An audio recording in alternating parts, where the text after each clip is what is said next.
Hello students, I am Anjali Singh, Assistant Professor of Pharmacology in the Department of Pharmacy, RKGIT, Ghaziabad. In this lecture, we are going to talk about pharmacokinetics, the pharmacokinetic parameter, that is distribution of drug and plasma protein binding of drug. So, after the absorption of drug, the drug will distribute throughout the body, and in our blood there are some kind of plasma proteins which will bind with the drug. So, these 2 points we are going to discuss in this lecture. So what is drug distribution. हमने बोला कि हमारी drug जब हम किसी भी root से लेते हैं, उसके बाद ड्रग आपकी जब आपकी बॉडी में एब्जॉर्ब हो जाती है, इसके बाद ड्रग का डिस्ट्रीब्यूशन स्टार्ट होता है. So what is drug distribution. Distribution is defined as the reversible transfer of a drug between one compartment and another. यानी कि ड्रग का रिवर्सिबल ट्रांसफ़र हमारी बॉडी में होना एक कंपार्टमेंट से दूसरे कंपार्टमेंट के बीच में is known as drug distribution. Distribution का मतलब हम सबको पता है, किसी भी चीज़ को इक्वली डिस्ट्रीब्यूट कर देना कुछ लोगों के बीच में. तो जब हमारी ड्रग हमारे फॉर एग्जाम्पल हम टैबलेट की बात करते हैं, टैबलेट हमारे स्टमक या इंटेस्टाइन से एब्जॉर्ब हो गया, उसके बाद हमारे ब्लड सर्कुलेशन में आ गया है. अब जो हमारा ब्लड है वो इसको हमारी पूरी बॉडी में डिस्ट्रीब्यूट करेगा. So this phenomena is known as the distribution of the drug. So this is a reversible transfer of a drug. Reversible transfer का मतलब होता है कि ब्लड अगर किसी टिश्यू को ये ड्रग देता है तो वहाँ से ड्रग वापस आपके ब्लड में भी आ सकती है. So this is a reversible transfer of drug. Since the process is carried out by the circulation of blood, one of the compartment is always the blood or the plasma and the other represents extravascular fluid and other body tissue. तो सबसे पहले blood जो आपकी drug है वो absorb होकर आपके blood में जाती है, तो यानी कि पहला कंपार्टमेंट हमेशा हमारा ब्लड रहेगा. दूसरा कंपार्टमेंट आपका एक्स्ट्रा सेलुलर फ्लूइड हो सकता है या फिर आपका बॉडी का कोई टिश्यू हो सकता है.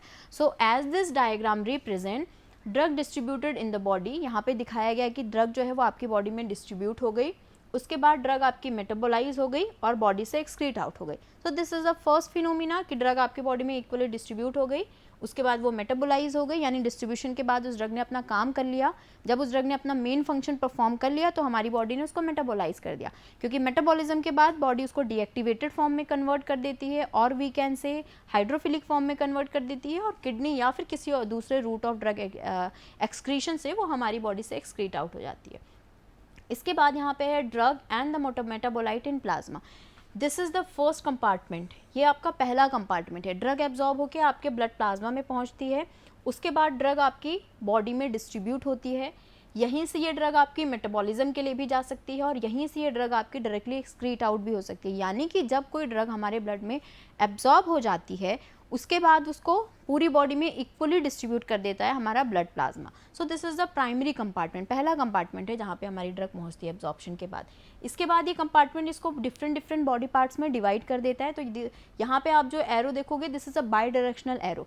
ड्रग आपके टिश्यू में जा भी रही है और टिश्यू से वापस आ भी रही है, यानी कि ये प्रोसेस आपका रिवर्सिबल होता है.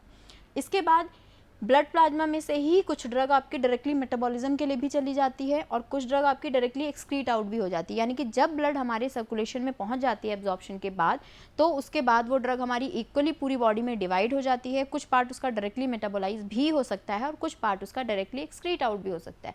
यानी कि जो पार्ट डिस्ट्रीब्यूशन के बाद हमारी बॉडी को अवेलेबल कराया गया है, ये पार्ट आपके पास अवेलेबल है उस ड्रग के फार्माकोलॉजिकल एक्शन के लिए. सो this is drug distribution. So the extent and pattern of distribution of a drug depends on कि आपकी जो ड्रग है वो कितनी आपकी बॉडी में डिस्ट्रीब्यूट होगी, ये किन किन फैक्टर्स पर डिपेंड करता है. The first factor which will influence the distribution of drug is the lipid solubility of the drug. तो ये हमने पहले भी डिस्कस किया, ड्रग जितनी अच्छी लिपिड सॉल्युबल ड्रग होगी उतना इजीली आपकी बॉडी में एब्जॉर्ब हो जाएगी. After that ionisation eight physiological pH, आपके पीएच पे अगर वो ड्रग आयोनाइज फॉर्म में कन्वर्ट हो जाती है तो उसका एब्जॉर्प्शन अच्छा नहीं होगा, और अगर एब्जॉर्प्शन अच्छा नहीं होता है तो ऑब्वियसली उसका डिस्ट्रीब्यूशन अफेक्ट होगा. Extent of binding to plasma and tissue protein. अब जो हमारी ड्रग होती है जब वो हमारे ब्लड में आती है तो वहाँ पे उसको कुछ प्लाज्मा प्रोटीन्स को फेस करना पड़ता है. तो हमारी ड्रग की उस प्लाज्मा प्रोटीन के लिए बाइंडिंग एफिनिटी अगर ज़्यादा है तो आपकी ड्रग बाउंड फॉर्म में ज़्यादा रहेगी और फ्री फॉर्म में कम रहेगी. और अगर आपकी ड्रग बाउंड फॉर्म में है तो उस ड्रग को आप तब तक यूटिलाइज नहीं कर सकते जब तक वो फ्री फॉर्म में कन्वर्ट ना हो. यानी कि ये वाला पॉइंट भी डिफाइन करता है ड्रग के डिस्ट्रीब्यूशन को, यानी जो ड्रग फ्री फॉर्म में है उसी को आप यूटिलाइज कर पाएंगे. Presence of tissue specific transporter, कई हमारे टिश्यूज़ होते हैं जिसमें उस ड्रग के लिए पर्टिकुलर ट्रांसपोर्टर्स होते हैं, तो उस टिश्यूज़ के पास ड्रग इजीली पहुंच जाएगी, ज़्यादा अमाउंट में ड्रग पहुंचेगी. So this is an also important factor for drug distribution. After that we have differences in regional blood flow. हमारी बॉडी के कुछ पार्ट में ब्लड फ्लो ज़्यादा होता है और कुछ पार्ट में ब्लड फ्लो कम होता है. तो जहाँ पे ब्लड फ्लो ज़्यादा है वहाँ पे ज़्यादा अमाउंट में ड्रग पहुँचेगी, और जहाँ पे आपका ब्लड फ्लो कम है वहाँ पे कम अमाउंट में ड्रग आपको अवेलेबल होगी. So movement of drug proceeds until an equilibrium in established between unbound drug in the plasma and the tissue fluid. Subsequently there is a parallel decline in both due to elimination. तो यानी कि यहाँ पे क्या होता है कि जो आपकी अनबाउंड यानी कि जो फ्री ड्रग होती है उसका डिस्ट्रीब्यूशन चलता रहता है ब्लड प्लाज्मा और टिश्यू के बीच में, यानी कि जो फ्री ड्रग है उसका डिस्ट्रीब्यूशन चल रहा है. उसके बाद ये फ्री ड्रग जब हमारा टिश्यू यूटिलाइज कर लेता है तब ये फ्री ड्रग मेटाबोलाइज होकर एक्सक्रीट आउट हो जाती है, यानी कि अब फ्री ड्रग का कॉन्सेंट्रेशन ब्लड प्लाज्मा में और टिश्यू में दोनों में कम हो जाता है. तो जो आपके ब्लड में बाउंड फॉर्म में ड्रग है, यानी कि जो मैंने आपको बताया कि जब ड्रग ब्लड में पहुंचती है तो वो प्लाज्मा प्रोटीन के साथ बाउंड होती है, वो बाउंड फॉर्म में जो ड्रग होती है वो फ्री फॉर्म में कन्वर्ट होती है, फिर उसका डिस्ट्रीब्यूशन स्टार्ट हो जाता है. Next we have a factor that is known, this is known as a volume of distribution. So volume of distribution is a hypothetical volume of body fluid in which a drug is dissolved or distributed. It is known as apparent volume of distribution. The formula of volume of distribution is the amount of the drug in body divided by plasma drug concentration, that is Vd is equal to x upon c. X is amount of the drug in the body and C is the concentration of drug in plasma. So जो volume of distribution है this is an hypothetical volume, ये एक hypothetical volume है. हमें volume of distribution की क्यों ज़रूरत पड़ी, हमें क्यों कैलकुलेट करना पड़ता है किसी भी ड्रग का वॉल्यूम ऑफ डिस्ट्रीब्यूशन, तो इसको हम कैसे एक्सप्लेन करेंगे. फॉर एग्जांपल ये हमारी बॉडी है, okay, and we have 6 compartment. हमारे पास इस टाइम पे 6 कंपार्टमेंट हैं जिसमें हमें इस ड्रग को डिवाइड करना है, यानी कि अगर आप कोई ड्रग लेते हो तो ये आपकी बॉडी में 6 कंपार्टमेंट में डिवाइड होगी. तो फॉर एग्जांपल आपने एक ड्रग ले ली, आपने 60 mg ड्रग ली और ये आपकी बॉडी में 6 कंपार्टमेंट में डिवाइड हो गई है इस टाइम पे, ठीक है. तो वॉल्यूम ऑफ डिस्ट्रीब्यूशन, अब आपका ब्लड क्या करेगा, इस ड्रग को इक्वली डिस्ट्रीब्यूट कर देगा. तो फॉर एग्जांपल 10 mg यहाँ पे चली गई, 10 mg ड्रग आपके हर कंपार्टमेंट में इस टाइम पे डिवाइड हो चुकी है. तो वॉल्यूम ऑफ डिस्ट्रीब्यूशन में क्या होता है, हम अपनी पूरी बॉडी को लिक्विड कंपार्टमेंट में कन्वर्ट कर लेते हैं. So what is the need to calculate the volume of distribution, इसको हम सिंपली कैसे एक्सप्लेन कर सकते हैं. फॉर एग्जाम्पल आप कॉलेज में पढ़ते हैं, वहाँ पे आपका एक बेस्ट फ्रेंड है जिसको आपको चॉकलेट देनी है, तो यानी आपको एक चॉकलेट उसको देनी है. बट द थिंग इज़ जो आपका फ्रेंड सर्कल है उसमें आपके 6 दोस्त हैं. तो यानी अगर आप चाहते हैं कि आपके उस एक दोस्त के पास में एक चॉकलेट पहुँचे तो टोटल आपको कितनी चॉकलेट लेनी पड़ेंगी, 6 चॉकलेट लेनी पड़ेंगी, लेकिन आपको देनी कितनी थी, केवल एक चॉकलेट. तो ये जो 6 चॉकलेट है यही है हमारा वॉल्यूम ऑफ डिस्ट्रीब्यूशन. ऐसे ही हमारी बॉडी में भी होता है. हमारी बॉडी में फॉर एग्जांपल इन 6 कंपार्टमेंट में से कोई एक कंपार्टमेंट आपका साइट ऑफ एक्शन था जिसको आप 10 mg ड्रग देना चाहते थे. बट द थिंग इज़ जब आप ड्रग लेते हो तो आपकी ड्रग तो डिस्ट्रीब्यूट हो जा रही है आपकी बॉडी में. इसका मतलब अगर आप इसको 10 mg देना चाहते हो तो आपको टोटल कितना देना पड़ेगा, 60 और 70 mg, क्योंकि 10 mg आपका ब्लड प्लाज्मा में भी रहेगा. तो यानी कि अब आपको क्या करना पड़ रहा है, किसी एक पार्ट को सफिशिएंट अमाउंट ऑफ ड्रग पहुंचाने के लिए ड्रग का कॉन्सेंट्रेशन 60 या 70 mg इन्हेंस करना पड़ रहा है. सो दिस 60 और 70 mg is known as the volume of distribution, जो कि हमें कैलकुलेट करना होता है. तो Vd को हम कैसे कैलकुलेट करते हैं, Vd is equal to x upon C. For example आपने किसी ड्रग की 1000 mg डोज ली है और इस टाइम पे उसका प्लाज्मा ड्रग कॉन्सेंट्रेशन 50 है, तो ब्लड की टेंडेंसी है कि पूरी बॉडी में इक्वली उस ड्रग को उसने डिवाइड किया होगा. तो यानी अगर प्लाज्मा ड्रग कॉन्सेंट्रेशन यानी कि जितनी ड्रग इस टाइम पे आपके ब्लड में है उसको आप डिवाइड कर दो जितनी ड्रग टोटल आपने खाई है, तो आपको पता चल जाएगा कि आपकी बॉडी में कितने लोग हैं जिनको वो ड्रग चाहिए. तो यानी कि आपका बॉडी का वॉल्यूम ऑफ डिस्ट्रीब्यूशन कितना आया यहाँ पे, 20 लीटर. तो इस तरीके से हम किसी भी ड्रग का वॉल्यूम ऑफ डिस्ट्रीब्यूशन डिसाइड करते हैं. इसको थोड़ा और सिंप्लीफाई करते हैं. फॉर एग्जाम्पल आपको किसी भी ड्रग की फॉर एग्जाम्पल 50 mg डोज चाहिए उसके थेरेपेटिक इफेक्ट के लिए, लेकिन उसका वॉल्यूम ऑफ डिस्ट्रीब्यूशन कितना है, 20 लीटर, जो कि मैंने ऑलरेडी कैलकुलेट किया हुआ है. इसका वॉल्यूम ऑफ डिस्ट्रीब्यूशन कितना है, 20 लीटर. तो अगर मैं 50 mg ड्रग देती हूँ तो वो 50 mg जब इस 20 लीटर में डिवाइड होगा तो यानी कि आपके साइट ऑफ एक्शन पे इस 50 mg का पहुँचना इम्पॉसिबल है. तो आप क्या करोगे, 50 mg ड्रग को इंटू कर लो आपके वॉल्यूम ऑफ डिस्ट्रीब्यूशन के साथ, दैट इज 20 लीटर. तो यानी कि टोटल आपकी डोज आएगी 1000 mg. तो इस तरीके से हम किसी भी ड्रग के डोज कैलकुलेट करते हैं अगर हमें उस ड्रग का वॉल्यूम ऑफ डिस्ट्रीब्यूशन पता हो। तो हम लोग वॉल्यूम ऑफ डिस्ट्रीब्यूशन को क्यों कैलकुलेट करते हैं, ताकि हमें ये पता चल जाए कि साइट ऑफ एक्शन पे डिजायर्ड अमाउंट पहुंचाने के लिए टोटल कितनी ड्रग हमें अपनी बॉडी में देनी पड़ेगी। इससे हम उस ड्रग का वॉल्यूम ऑफ डिस्ट्रीब्यूशन कैलकुलेट करते हैं। Why this is a hypothetical volume, क्योंकि हमारी पूरी बॉडी एक लिक्विड कंपार्टमेंट नहीं है, हमारी बॉडी पूरी लिक्विड कंपार्टमेंट नहीं है, हमारे पास ऑर्गन्स हैं, टिश्यूज़ हैं, लेकिन कैलकुलेशन के पॉइंट ऑफ व्यू से हमने मान लिया कि हमारी बॉडी एक बकेट है और उससे हम इजीली कैलकुलेट कर पाए कि डिज़ायर्ड साइट पे ड्रग पहुंचाने के लिए, ड्रग का एक रिक्वायर्ड अमाउंट पहुंचाने के लिए टोटल कितनी ड्रग हमें लेनी पड़ेगी। सो it is a property of drug which shows how much of drug needs to be in the body to get a certain concentration in plasma। यानी कि वॉल्यूम ऑफ डिस्ट्रीब्यूशन हमारे पास वो फिनोमिना है जिसको हम कैलकुलेट करके ये बता सकते हैं कि किसी ड्रग के अगर रिक्वायर्ड अमाउंट है 40 mg किसी भी एक्शन को प्रोड्यूस करने के लिए, तो इसका कितना अमाउंट हमें लेना पड़ेगा जब ये 40 mg इफेक्ट प्रोड्यूस कर पाएगी। फॉर एग्जांपल इस ड्रग का volume of distribution again 20 litre है, तो जब आप 40 को 20 से कैलकुलेट करोगे तो जो भी रीडिंग आएगी ये होगी आपकी वॉल्यूम, आपकी डोज ड्रग की डोज जितनी आपको देनी है 40 mg कॉन्सेंट्रेशन आपके ब्लड प्लाज्मा में अचीव करने के लिए। Okay, so this is known as apparent. Volume of distribution में हम एक पॉइंट यूज करते हैं apparent because it is something that does not exist but we have created to understand what is the amount of drug that is distributed into various organs and tissues. तो यानी कि ये एक hypothetical value है जो कि होती नहीं है, हम इसे सिर्फ क्रिएट करते हैं ताकि हमें इतना पता चल पाए कि हमें प्लाज्मा में एक सर्टेन कॉन्सेंट्रेशन अचीव करने के लिए टोटल कितनी ड्रग देनी पड़ेगी, यानी डिजायर्ड साइट पे किसी भी ड्रग के एक्शन को अचीव करने के लिए हमें टोटल कितना ड्रग आपको देना पड़ेगा। नेक्स्ट है स्टेप्स इन ड्रग डिस्ट्रीब्यूशन, यानी कि हमारी जब कोई ड्रग हमारी बॉडी में पहुंचती है तो उसको डिस्ट्रीब्यूट होने के लिए किसके स्टेप से पास होना पड़ता है। First step is permission of free और अनबाउंड ड्रग। तो यहाँ पे लिखा है फ्री ड्रग का मतलब जो ड्रग प्लाज्मा प्रोटीन बाउंड होती है वो डिस्ट्रीब्यूट नहीं हो सकती है, ठीक है। परमिशन ऑफ फ्री और unbound drug present in the blood through the capillary wall in entry to the interstitial और एक्स्ट्रा सेलुलर फ्लूइड। तो सबसे पहले ये आपका ब्लड सर्कुलेशन है, यहाँ पे this is a bound drug, this is a plasma protein bound drug, ये फ्री फाउंड में कन्वर्ट होगी और फिर ये कैपिलरी ब्लड कैपिलरी की एंडोथेलियम लेयर यानी कि कैपिलरी वॉल को क्रॉस करके पहुंचेगी आपके एक्स्ट्रा सेलुलर फ्लूइड में, यानी कि आपके जो टिश्यू के बाहर वाला फ्लूइड है उसमें। After that permission of the drug present in the ECF through the membrane of the tissue cells and into the interstitial fluid. उसके बाद ये हमारी जिस भी सेल में जानी है ड्रग उसकी सेल मेम्ब्रेन को क्रॉस करके पहुंचेगी आपके इंट्रासेलुलर फ्लूइड में आपके, ठीक है। मे बी इंट्रासेलुलर फ्लूइड में पहुंचने के बाद ये टिश्यू प्रोटीन के साथ में बाउंड फॉर्म में जाके अपना काम करना स्टार्ट कर देगी। So these are the steps जो किसी भी ड्रग को क्रॉस करने पड़ते हैं अपना इफेक्ट शो करने के लिए। पहले वो आपके ब्लड सर्कुलेशन में होती है, एंडोथेलियल बैरियर यानी कि कैपिलरी वॉल को क्रॉस करके फ्री फॉर्म में यानी कि बाउंड फॉर्म में ड्रग आपकी नहीं होनी चाहिए क्योंकि उससे उसका साइज बड़ा हो जाता है और वो इस बैरियर को क्रॉस नहीं कर पाती है। ये पहुंचेगी आपके एक्स्ट्रा सेलुलर फ्लूइड में और एक्स्ट्रा सेलुलर फ्लूइड से आपकी सेल मेम्ब्रेन बैरियर को क्रॉस करके ये ड्रग पहुंच जाएगी आपके टिश्यू। नेक्स्ट, कितने टाइप के बैरियर हमारी ड्रग को क्रॉस करने पड़ते हैं किसी भी टिश्यू में पहुंचने के लिए। So a membrane with special structure feature can be a permeability restriction to distribution of drug in some tissues. Some of the important simple and specialized physiological barriers are.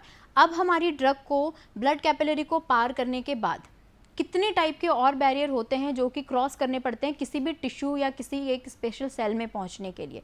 So we have simple capillary endothelial barrier, simple cell membrane barrier, blood brain barrier, blood cerebrospinal fluid barrier, blood placental barrier and blood testis barrier. First one is the simple capillary endothelial barrier. The membrane of capillaries that supply blood to the most of the tissues is particularly speaking not a barrier to moieties which we call drug. Thus, all drug ionized or unionized with a molecular size less than 600 Dalton. अगर किसी भी drug का molecular size 600 Dalton से कम है तो वो हमारे capillary endothelial barrier यानी कि हमारी कैपिलरी वॉल को क्रॉस करके ड्रग एब्जॉर्ब होकर पहुंचेगी आपके ब्लड में। ब्लड की जो ब्लड वेसल की वॉल है उसको क्रॉस करके आपके एक्स्ट्रा सेलुलर फ्लूइड में पहुंच सकती है अगर आपके ड्रग का जो साइज है वो 600 डाल्टन से कम है। Second barrier is the simple cell membrane barrier. So once a drug diffused from the capillary wall into the extracellular fluid, यानी कि ड्रग जब आपकी कैपिलरी वॉल को क्रॉस करके आपके एक्स्ट्रासेलुलर फ्लूइड में पहुंच जाती है, it further entry into the cell of the most tissues is limited by its permeability through the membrane that lines such as Such a simple cell membrane is similar to the lipodial barrier of the GI absorption of the drug. तो यहाँ पे जो cell membrane barrier हमारी drug को cross करना पड़ता है, for example ये आपका ब्लड सर्कुलेशन है, this is extra cellular fluid and this is tissue, this is intracellular fluid. तो आपकी ड्रग यहाँ से कैपिलरी बैरियर को क्रॉस करके पहुँच जाएगी आपके एक्स्ट्रा सेलुलर फ्लूइड में, और एक्स्ट्रा सेलुलर फ्लूइड के बाद जो इसको बैरियर क्रॉस करना पड़ेगा ये है आपकी सेल मेम्ब्रेन. इसको क्रॉस करके जब हमारी ड्रग तो ये पहुंच जाएगी आपके इंट्रासेलुलर फ्लूइड में, यानी आपकी सेल के अंदर. तो इसको हम कहते हैं सिंपल सेल मेम्ब्रेन बैरियर, और इस बैरियर को हम बोलते हैं हमारा capillary endothelial barrier. The next type of barrier is the blood brain barrier. This is the strongest barrier for the permeation of, ये सबसे स्ट्रॉन्ग बैरियर होता है अगर किसी भी ड्रग को हमारी ब्रेन में एंटर करना पड़ता है तो उसके लिए.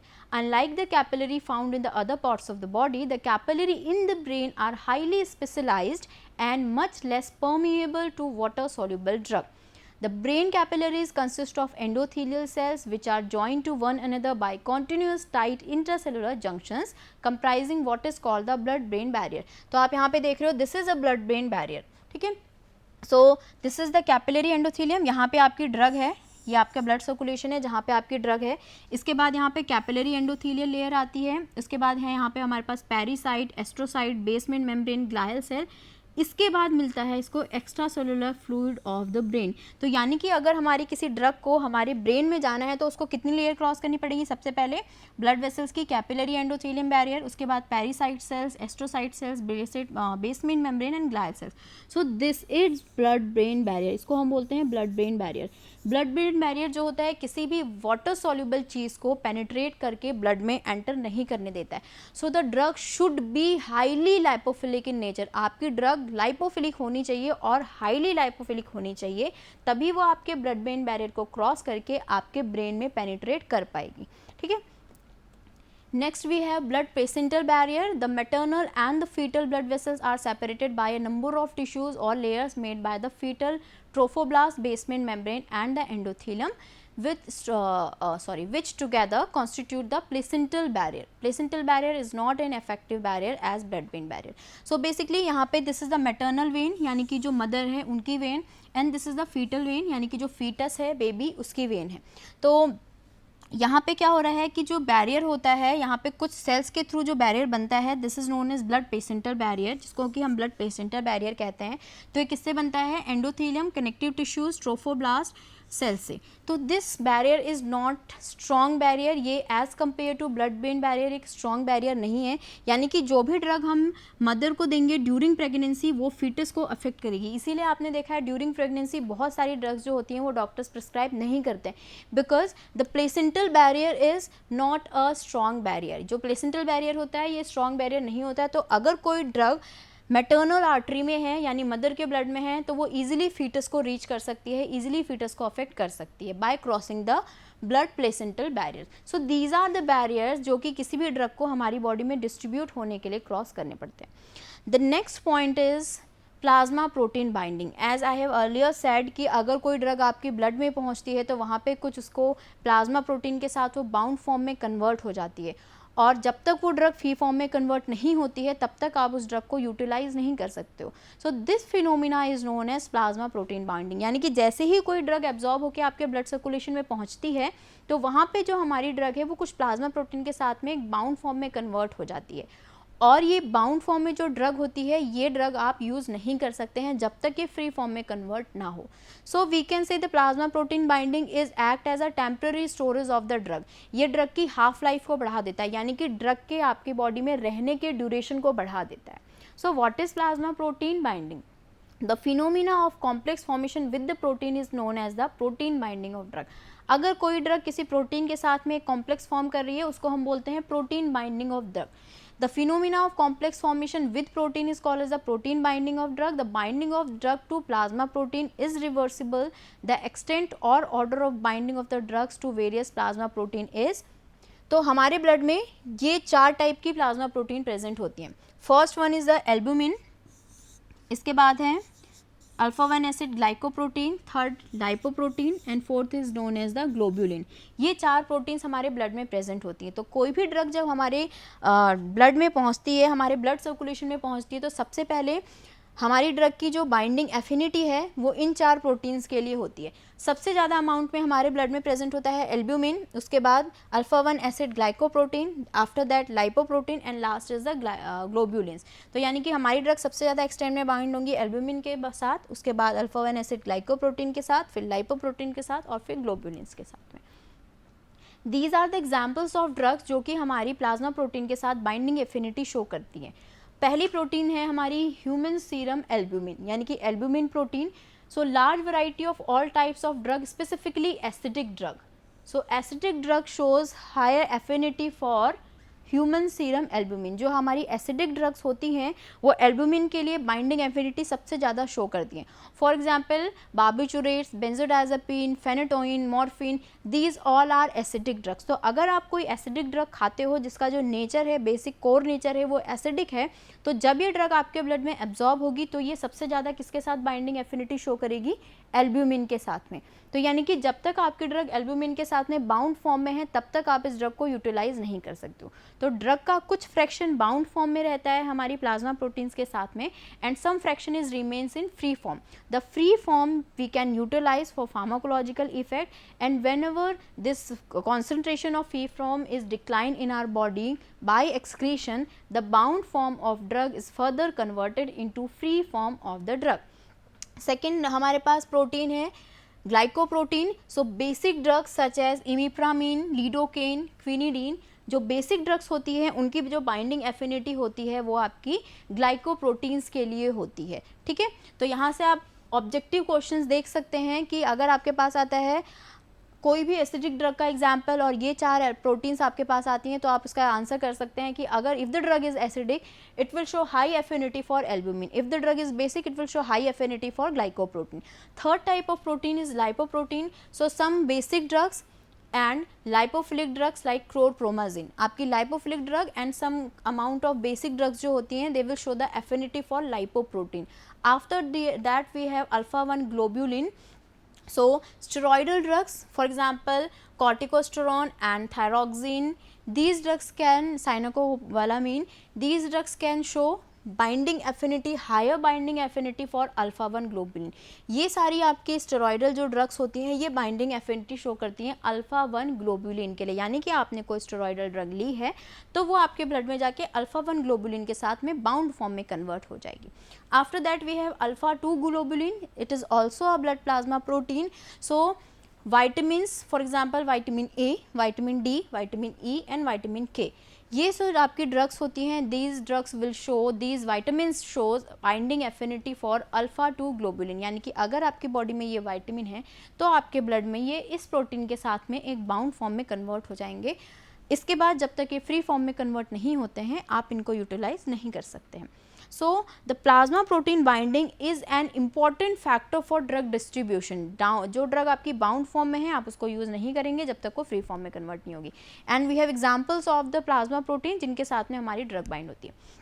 Next, the clinical significant implication of plasma protein binding, that means कि अगर आपकी ड्रग प्लाज्मा प्रोटीन के साथ में बाइंड होती है तो क्लिनिकली उस चीज़ को आप कैसे यूज़ कर सकते हैं, यानी कि जब आप ड्रग की फॉर्मुलेशन बनाते हैं तो उसमें या ड्रग की डोजिंग शेड्यूल आप तय करते हैं उसमें इस प्लाज्मा प्रोटीन बाइंडिंग का क्या इफेक्ट होता है। First thing is smaller volume of distribution. जब अगर आपकी ड्रग की बाइंडिंग एफिनिटी प्लाज्मा प्रोटीन के लिए ज़्यादा होगी तो उस ड्रग का वॉल्यूम ऑफ डिस्ट्रीब्यूशन कम रहेगा। Why? Because if the drug is in bound form आपका टिश्यू इसे यूटिलाइज नहीं कर सकता है, तो यानी कि आपके ब्लड प्लाज्मा में इसका कॉन्सेंट्रेशन ज़्यादा रहेगा। ठीक है, फॉर एग्जाम्पल कोई ऐसी ड्रग जो फी फॉर्म में ज़्यादा रहती है उस ड्रग को अगर आप दोगे तो वो आपके ब्लड प्लाज्मा में अगर 50 mg है तो वो आपके टिश्यू के पास भी 50 mg रहेगा, क्योंकि ये ड्रग आपका फी फॉर्म में ज़्यादा है इसलिए टिश्यू इसे इजीली यूटिलाइज कर रहा है। अगर आपने 100 mg ड्रग दी है तो 50-50 का रेशियो आपको यहाँ पे मिलेगा।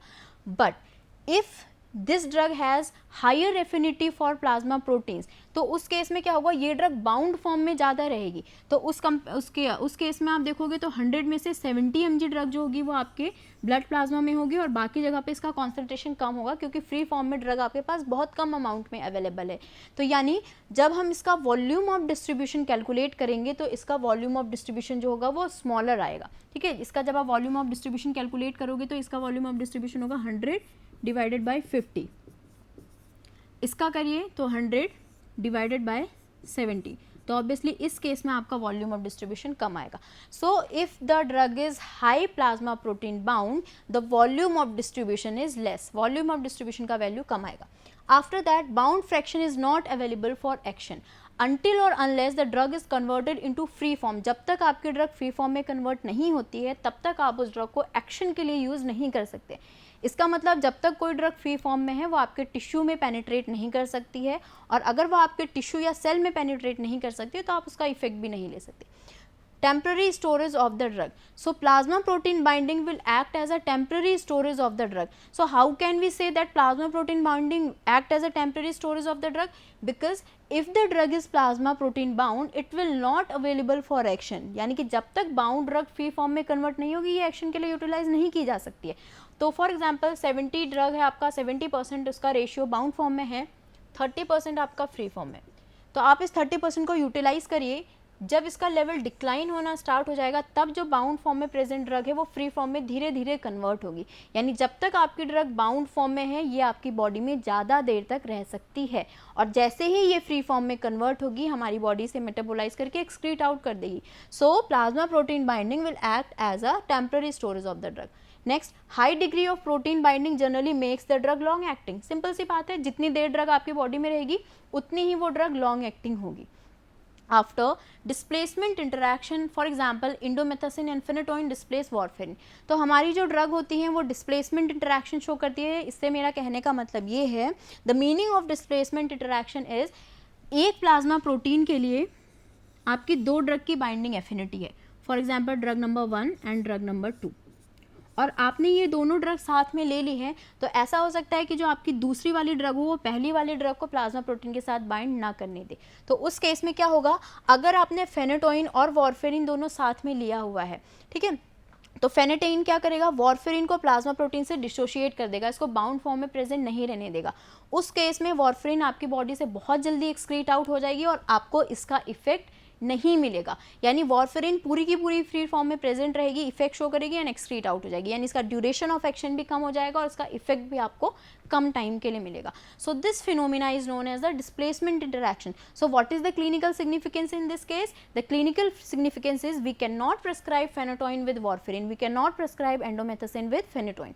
Next one, in hypoalbuminemia binding may be reduced and high concentration of free drug may be attained। यानी कि अगर आपकी बॉडी में हाइपोएल्ब्यूमिनिया की प्रॉब्लम होती है, हाइपोएल्ब्यूमिनिया से मतलब है हाइपो मीन्स लेवल का डिक्रीज होना, albuminemia, albumin is a plasma protein. So in any certain kind of disease we have less concentration of albumin in our blood. अगर आपके ब्लड में एल्ब्यूमिन का लेवल कम है तो उस केस में जो आपकी एसिडिक ड्रग है वो ज़्यादा अमाउंट में फ्री फॉर्म में प्रेजेंट रहेगी।